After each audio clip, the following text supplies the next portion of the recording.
ቆንጆ ናት ያገባት ሁሉ ሸሂድ ነው። ክፍል 7።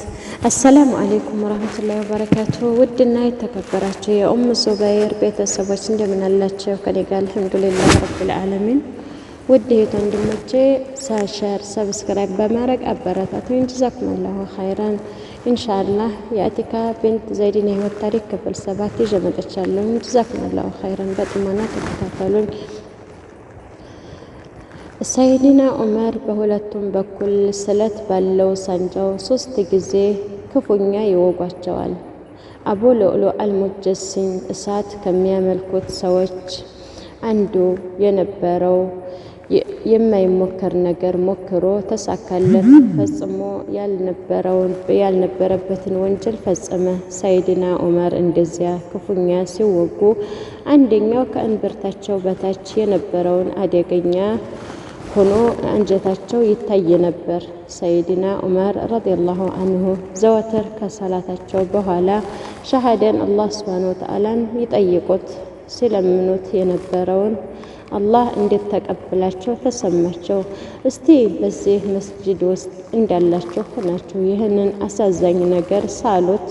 አቡ ሉዕሉዕ ማምለጫ አጥቶ የሰጋጆች ሰይፍ ሊወርድበት ሲል በዚያው ሰይድና ዑመርን በወጋበት ሳንጃ ሙእሚኖችን እየመታ 13 ሰዎችን አቁስሎ ከዚያ ውስጥ 6ቱ ይሞታሉ። ሰይድና አብዱራህማን ኢብኑ አዋፍ ረዲየላሁ አንሁ በሰይፋቸው አቡ ሉዕሉዕን አንዴ ደህና ምት ይመቱታል።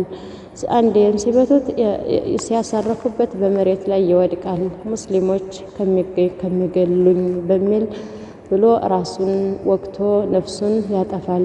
ይህን ሁሉ ሲደረግ አቲካ ረዲየላሁ አንሃ ጉዳን አታውቅም። ዑመርን ሰሃባዎቹ ከበዋቸው ነበር። ልጃቸው አብዱላህ ደግሞ የዑመርን ጭንቅላት ደረቱ ላይ ገድፎ አባቱን ያበረታታ ነበር። ሰዎች ትንሽ ወተት አምጥተው ሲያጠጧቸው ወተቱ በጉሮሯቸው አልፎ ሆዳቸው ላይ በተወጋበት ቀዳዳ ይፈሳል። ይህን ጊዜ ሰሃባዎች ተደናግጠው ያዩአቸው ነበር። የሰይድና ዑመር እጅ መሬት ሲወድቅ እጃቸው መሬት ላይ ያለውን ሳር በእጃቸው እፍኝ ወስደው ምነው የዑመር እናት ዑመርን ባልወለደች፣ ምነው ይህንን ሳር በሆንኩኝ እያሉ ምነው ይህንን ሳር ሆኜ በነበር ብለው ሰሃባዎችን በሙሉ አስለቀሱ።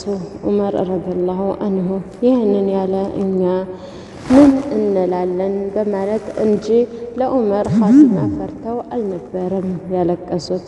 በመቀጠልም ሰይድና ዑመር ልጃቸው አብዱላህን ኡሙል ሙእሚኒን አይሻ ረዲየላሁ አንሁም ጋር አጅማኢን ዘንድ ልላከህን ይሉታል።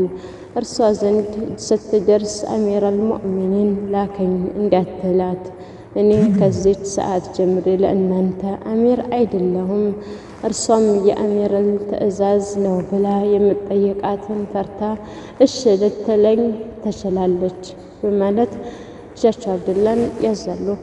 ለማንኛውም ዑመር ከጓደኞቹ ጋር መቀበርን በጣም ይፈልጋል በላት አሉት። እዚህ ላይ ማወቅ ያለብን ነቢያችን ሰለላሁ ዐለይሂ ወሰለም የተቀበሩት ይኖሩበት የነበረው አንድ ክፍል ቤታቸው ውስጥ ነው። ከዚያ ሰይድና አቡበክር አጠገባቸው ተቀበሩ።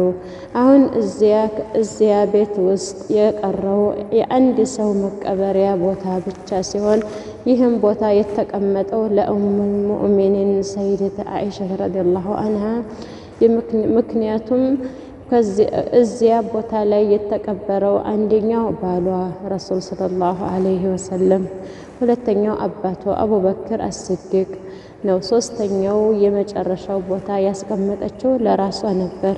ኡሙል ሙእሚኒን አይሻስ ይህንን መልእክት ስትሰማ መልሷ ምን ይሆን? ዘወትር የተመኘችውን ቦታ አሳልፋ ትሰጥ ይሆን? አብዱላህ ኢብኑ ዑመር ይህንን መልእክት ይዘው ወደ አይሻ ሲሄዱ አይሻ ረዲየላሁ አንሃ